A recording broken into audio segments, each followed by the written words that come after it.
So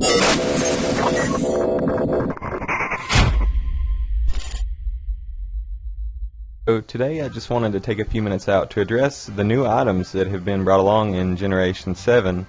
And honestly, I'm a bit disappointed at how few there are. There really isn't much to discuss on this, but they're just not very useful.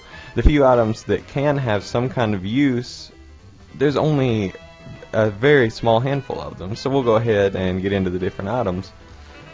So the Adrenaline Orb is possibly the most interesting because its ability is so specific, but in the right circumstance, like in the League format of battles, it can be very useful. Because what it does is when you're intimidated, you get a +1 speed boost one time. So normally this sounds like, well, that's great. Now you have +1 speed, but you have -1 attack, so what are you going to do? And I could see two circumstances where this would be very handy.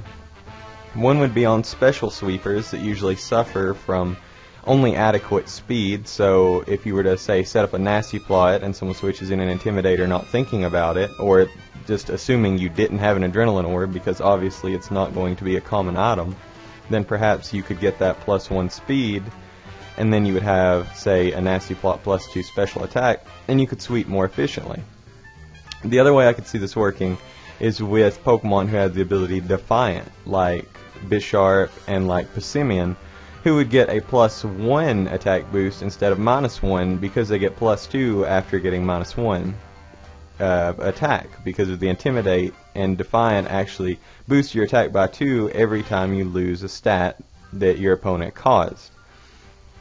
And it also has an interesting ability in battle, and you can learn a lot more about this by watching someone like A-Drive talk about it, because I'm not much of a shiny hunter.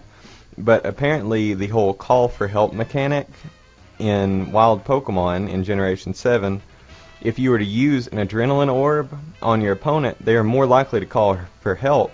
And if you weren't aware, the Pokemon that are brought in as help have a higher chance of having both better IVs and of being shiny. So those are the main two uses of this item, and I just think it's very strange that they would put something like this in it. Memories, really there's not much to discuss. These are just like the plates for Arceus, but they're for Silvally instead. They change his type and they change his signature attack. There's really not much more to say than that. Protective pads are a very interesting item that I haven't heard anything about from anyone yet, so I'm not sure if they'll be useful or not, but I do know that preventing contact could be very, very handy for Pokemon that rely on things like U-turning out constantly, because usually an answer to a U-turner is something like Rough Skin, Rocky Helmet, Garchomp, Iron Barbs, Ferrothorn, or in this new generation, perhaps something like Baneful Bunker, Toxapex that would normally get a poison on you that you could prevent by holding the protective pads. But really, these items are a lot like safety goggles in that they don't actively help you. It's a passive effect that may come in handy, but it's also situational depending on what your opponent brings. Now, if this meta does turn out to have Rocky Helmets and Baneful Bunker, Spiky Shield, and things like that to be very common in the meta, then this item could see a lot of use, but it really just depends on how things fall. So the next item are the terrain seeds. There are 4 different kinds of seeds, and they have 2 different effects depending on which type of seed they are. So if a terrain is activated either by one of the Tapu Pokemon or if somebody uses it, and then you switch in a Pokemon on it, or they're already on the field if it's something like doubles, then the seeds will boost either your defense if it's grass or electric terrain and it's a grassy or electric seed, or your special defense if it's a fairy or psychic terrain and the corresponding seed again on the terrain, but it only goes +1 and it only works once. So all these ideas are decent on paper. Having an item that just boosts 1 stat by 1 stage and then is used up is not really useful at all unless you're running a move like Acrobatics or your Pokemon's ability is something like Unburden. Now if you were running something like Unburden Slurpuff, for example, you had this item on a doubles team, and say you're running it with the Psychic Terrain Pokemon, Tapu Lele, I believe, then you would actually have a decent chance of sweeping or doing some damage with that Slurpuff, because the terrain would prevent any priority moves, and then you would have +1 special defense, and your speed would be doubled because of your Unburden boost. Couple this with something like a Belly Drum, a Calm Mind to boost your special offense and your special defense further, or any other type of move that could help you get stronger, and then suddenly you're burning through your opponent's team and they don't really have a good answer for you. But once again, these are very situational items. The next item, I'm very sad that they only made it for terrains. It's the Terrain Extender, and it's exactly what Weather Rocks do for weather Pokemon. Like, if Ninetales has Drought, then every time it switches in, Sunny Day lasts for 5 turns. If you give it a Heat Rock, it now lasts 8 turns instead of 5. Similar concept is Light Clay, Reflect, and Light Screen. If they're used when you're holding Light Clay, they last for 8 turns instead of 5. The Terrain Extender is the exact same. You give it to a Tapu Pokemon or anybody with the attack, and it will last for 8 turns instead of 5. Now, what makes me sad about this is one of the most anticipated items, in my opinion, of this generation was something to make the room moves last 8 turns instead of 5.